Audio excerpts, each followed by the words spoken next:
Alright everybody, I'm currently in Oktooabrskaya in Minsk, Belarus. It's kind of like a hipster bar, cafe area, but not as much hipster anymore, but still a little bit. Got that stretch from the casino. So I go for a bit of a walk. I'm going to walk the back way to Ploshka Lenina. There's like a bar here. Again, that kind of hipster vibe, still pretty prevalent here. So I'll walk up to Ploshka Lenina from here and see what's around. See some Belarusians in their natural habitat, shall we say it. So lots of cafes. It's a weird day to be walking around. I've just had an appointment. It's Sunday. Goodness, what is it? July 7, 2024, and you can see it's middle of summer and a Sunday afternoon, maybe 4 o'clock. So it's a bit empty, you know. It's a bit empty. People are more likely to be at the beach. One of a number of beaches here. Obviously Minsk More being the most famous one. More likely to be at the dacha as well. Most people will be somehow linked to a summer house, their grandparents' house in the village or whatever it is. So people won't tend to be in this kind of region on a Sunday afternoon as much, but you can see the infrastructure here.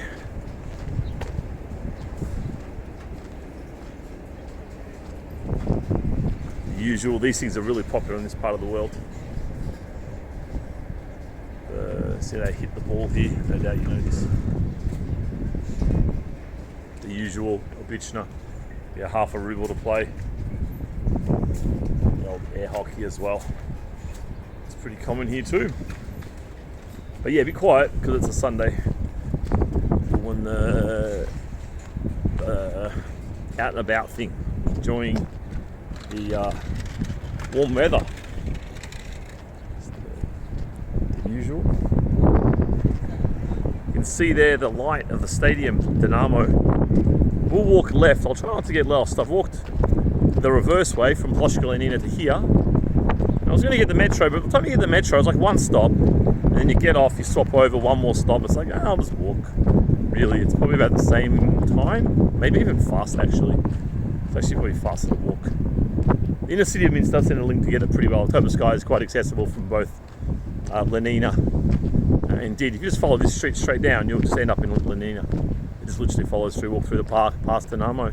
I'll walk the site back way to go to Ploshka Lenina. So we're in Minsk, Belarus, folks. It's a little bit breezy. So what would you like to know about Minsk, Belarus? There's a lot of cafes, that's for sure. Definitely a strong cafe culture here. They're certainly becoming more and more discerning about the quality of the coffee that they drink here.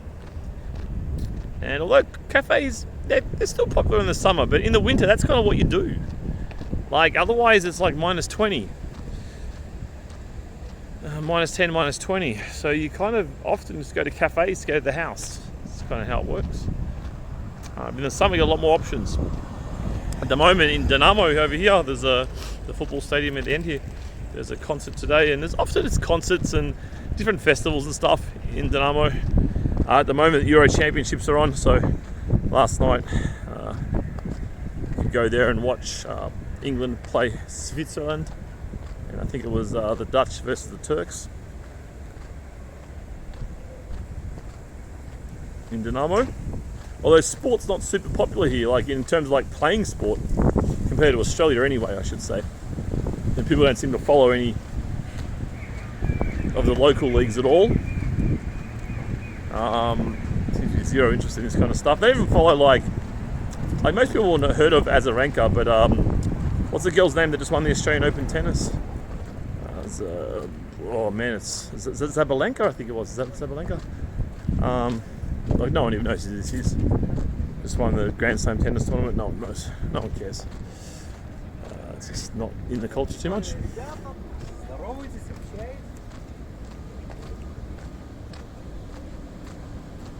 So it's a beautiful sunny day today. The summer's funny in Minsk. It's nice. Well, it's actually quite perfect because it never gets too hot. It's always somewhere between kind of 20 and 30, you know, just a nice range there. Seldom will you ever feel like, oh fuck, it's hot, you know. It's always kind of comfortable. Today's definitely shorts and t-shirt. I think I saw it was 27 earlier. Pretty typical for a summer's day, but Minsk kind of empties out a bit. You know, people go to the dacha, people doing their own thing. Minsk More, they go on holidays, of course. Want to go down to the south of Europe. Let's go down. We'll just go in this little car park here as well.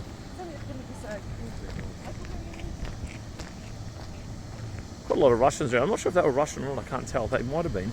These ones definitely Belarusian. But the other couple then might have been actually Russian. Couldn't tell.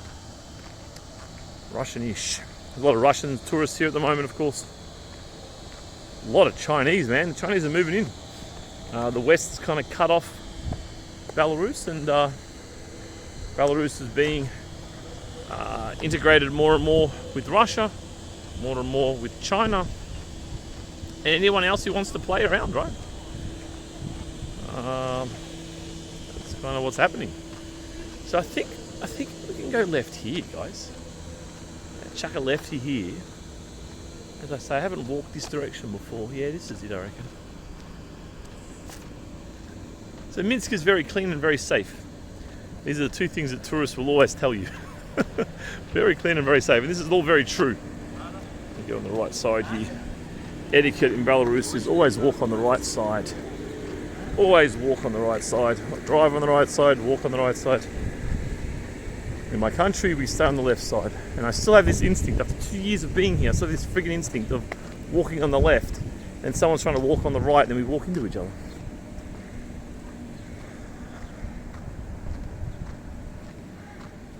This is prime real estate. This is right, not city centre. It's not like Stalin buildings. You can see they're obviously tall. The Stalin ones are usually 4 or 5 levels. But prime real estate, man. Right by the river here. Oktooabrskaya. Walk to Dynamo. Walk to Marks. Walk to Lenin. Nezavisimosti. Prospect Nezavisimosti. It's good stuff. Right, let's go here. For some reason today we're not draining.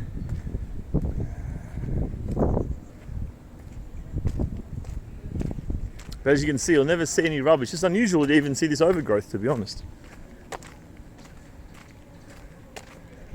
Even if it's not done efficiently, it will be done. And what I'm talking about, there we go, someone's actually playing sport. My friend was just asking about playing football here. And there it is, in the flesh. Yeah, and the lawn underneath my apartment block, a guy comes every 3rd week and it takes him a full week to mow the lawn because he uses a freaking whippersnipper. Could you imagine? Mows the whole lawn with a whippersnipper. It'd take you half a day max with just a normal push lawnmower. With him it takes 3 or 4 days. 3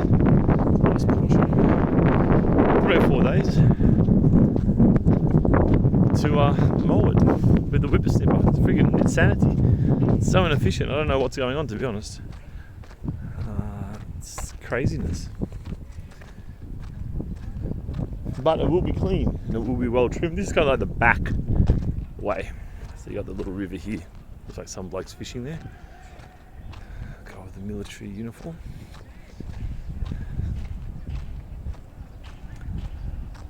So yeah, this is it, man. It's nice and quiet. Nice and quiet and chilled. They must be servicing on the way to servicing or on the way back from. You wouldn't know, this is less than a kilometre right from the heart of the city, so it's kind of how it is, folks.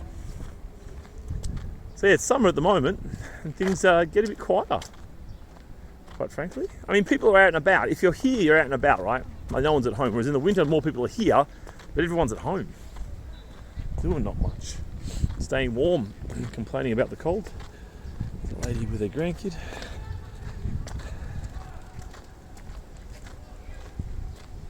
Quite a few bike tracks around. I've got a few buddies that got bikes. One of my best friends, he has a bike. He gets around on all the time. He goes everywhere on his bike. A little bike / walking track here. One on the other side as well. This is the side of Minsk you've probably never seen. This is away from Nezavisimosti. One thing about, so you got the Soviet planned cities, right? Because obviously Minsk was pretty much fucking bombed into annihilation by the Nazis. So you had the whole thing built from scratch, essentially. the whole country built from scratch essentially. So what you do get is this kind of planning, which in some instances can be very good, rather than the sprawling situation that we have like in Western countries. I mean, the sprawling suburbs in my city of Melbourne are just fucking horrible, really unlivable. But yeah, these old Soviet planning systems, you had a park everywhere, parks and walkways and wide roads and wide footpaths, and it was really built for an industrialized city, right? It was built as an industrialized city, whereas everywhere else is kind of an afterthought, right? I've seen photos of my city, Melbourne, back in the 19th century of horses walking down what is now one of the busiest streets in the city, right? Whereas here it's built for that, to move people around. And it moves people around really efficiently. Like, you're not waiting for a train too long. You pretty much always get on the train. Sometimes it gets a little bit packed during peak hour. But there's a culture here of make it fit, right? It's just people, like, there's no room, right? The doors are open. The train's stationary. There's no room. And then someone just fucking runs at the train, and like people just kind of squeeze back to let them in. It's so funny to watch. Like, you just run at it and jump on, and then people just kind of edge out of the way a bit. It's pretty funny. So yeah, everything kind of works well in that respect. That old Soviet planning. And I do remember that Russia and Belarus, even before Soviet times, they were pretty villagey, pretty peasanty. So I'm no communist sympathiser, but in reality, they did probably increase living standards for the first couple of decades just by building a bloody apartment, mate. An apartment with running water, hot water, inside toilet, shower. I mean, it would have been glorious upgrade.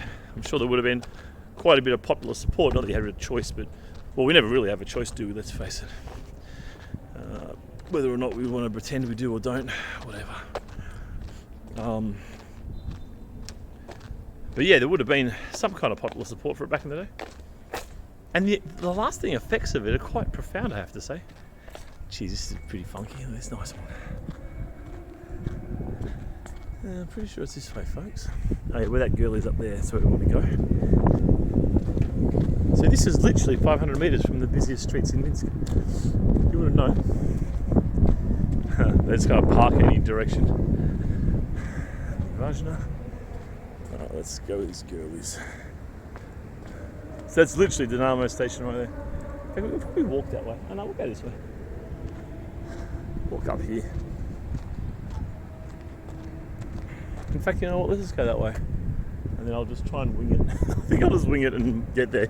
Because I know that way fairly well, so I'll go this way. It's a bit busier. More for you guys to look at.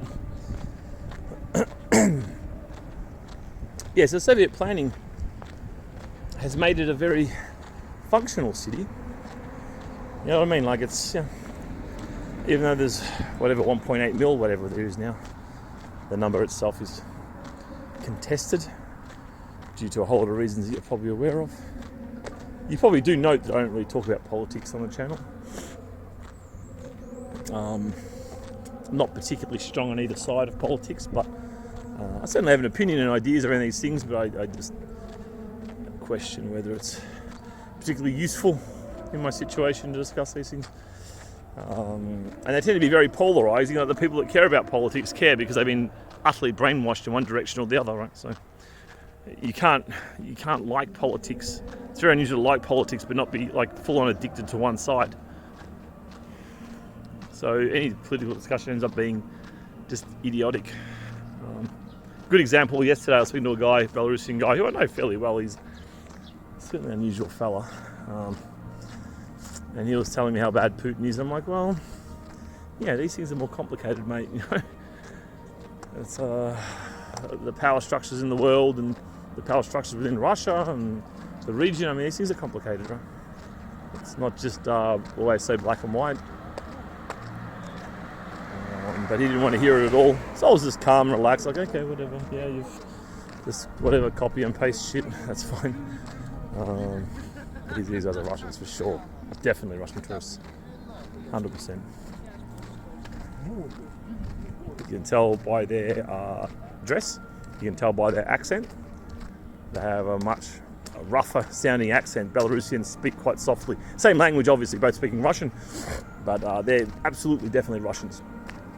Also much more animated and louder. You'll see Russian men carrying on, speaking some shit, and then the Russian woman's just there laughing her head off. Whereas in Belarus, the culture is very different. They're much more subdued, especially in public. In private, a bit different. But in public, there's a real, you must kind of be seen to be behaving well in Belarus. As I say, in private, different story. But whereas the Russians, they're pretty loose. They are pretty loose, the Russians. And they love watching each other get loose as well. They're a funny bunch. But yeah, they're 75% overlap with Belarusians. But anyway, yeah, that guy was saying about Vladimir Putin, and I'm just like, look, mate, the world's not that simple, dude. And even just holding Russia together, I mean, Russia's a rag bag of fucking everything, man.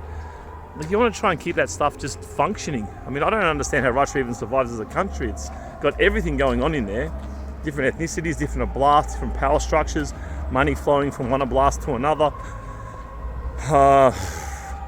Pretending that they're Christians when they're not. Having the Muslim areas, having different dialects, different tribes. I'm not sure how many oblasts. Is there 84 oblasts in Russia around this? I think like 8 or 10 of them are totally autonomous or almost totally autonomous, apart from taking money. So it's a bit of a basket case, man. Like, Belarus is a lot easier to control and keep functioning, right?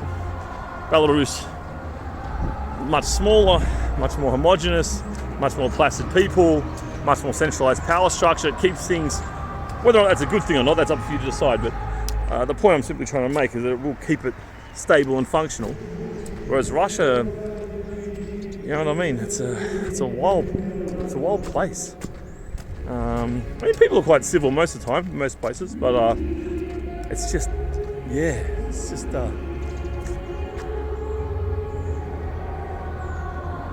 a very unlikely nation state, you know? It's just some overhang from the Soviet Union. Because in the Soviet Union times, of course, people moved around as they wished, right? So you have a lot of Russians in a lot of Central Asian countries. Now you have a lot of Central Asians in Russia, and some Central Asian guys, I noticed, have taken the Russian identity. Some don't. Depends. I noticed in Kazan, when I was in Kazan in Russia, there was a mix.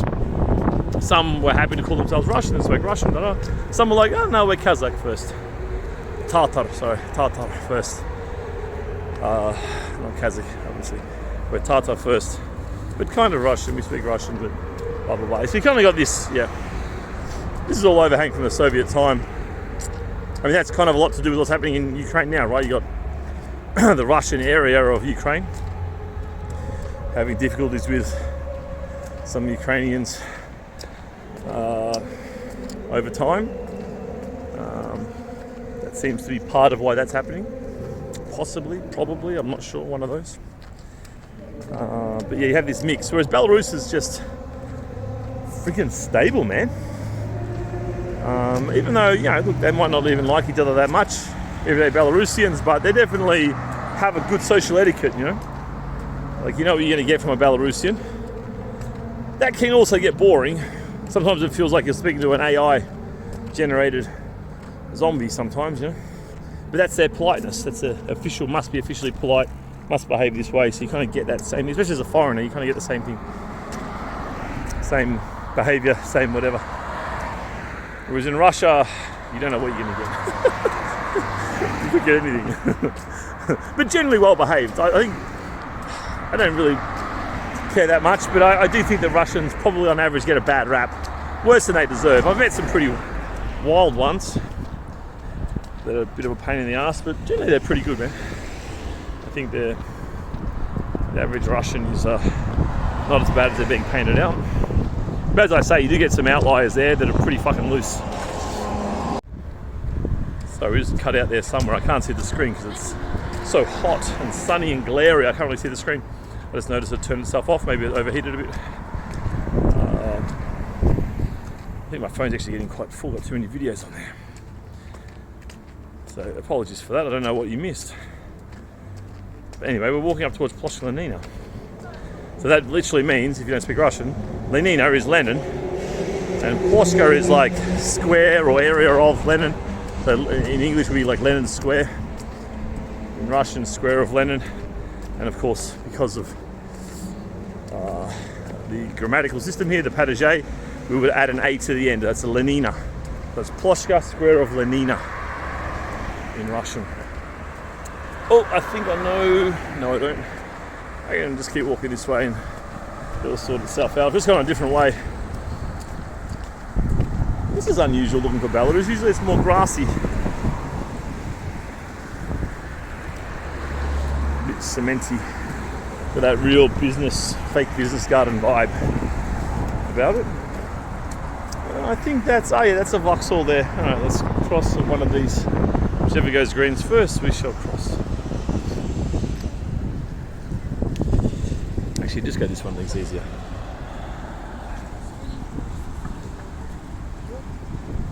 So this bus tram thing, to be honest, I don't catch a lot of transport. I catch the metro. I have a monthly without limit metro card that's 40 rubles 50 kopek for unlimited metro rides. That's for 1 month. That's maybe $13, is it?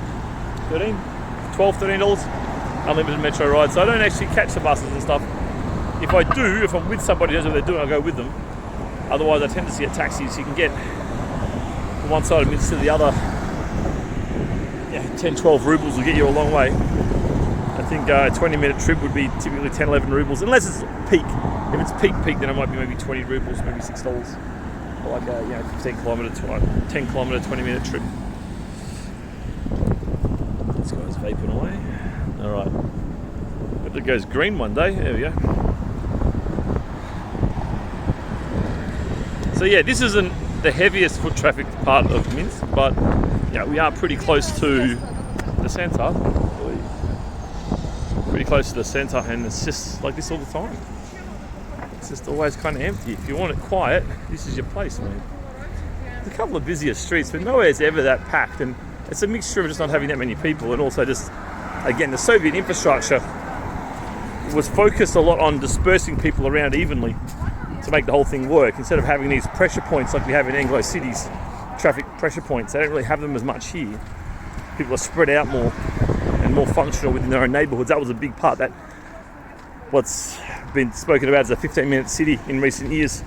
The Soviets did this already, right? So if you go out to some of the older Soviet-era areas, that's what you find. All the time in the middle of the block, there's like a park, some parking, some kids' equipment, and then the outside on the street is where all the apartments are. This is the Vauxhall. So this is where the buses go. Even further up is the regional train centre, and Ploshka Lenina is kind of to your right there. See the Belarusian flag colours flying away there in the wind.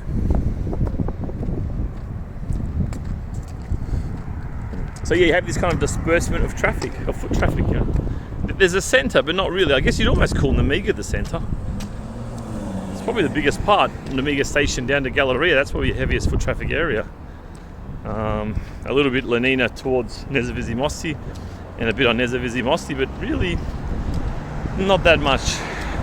Like, you're never going to feel that busy, put it that way. And then on a Sunday like this, it's just everyone's doing something else, man.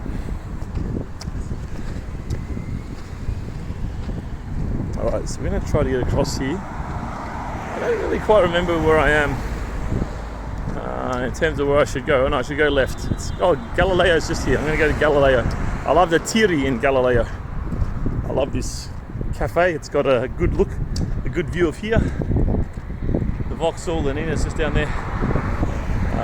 A lot of the regional transport comes from here, around this area. And here's Galileo. Not Galleria, by the way, don't be confused. Galleria, that's where the Hilton Doubletree is, and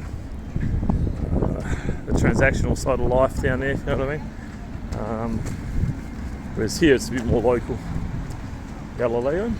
And where that shiny mirror is above the entrance there, that's where the cafe is. And I'm going to sit there and grab my ice Americano. And I'm going to watch a few things on my phone and just chill. Been a busy few days and Benjamin needs some alone time. Quite frankly, chill out. So I'll go in there. This is the regional buses behind this bus here. So obviously he's coming from there.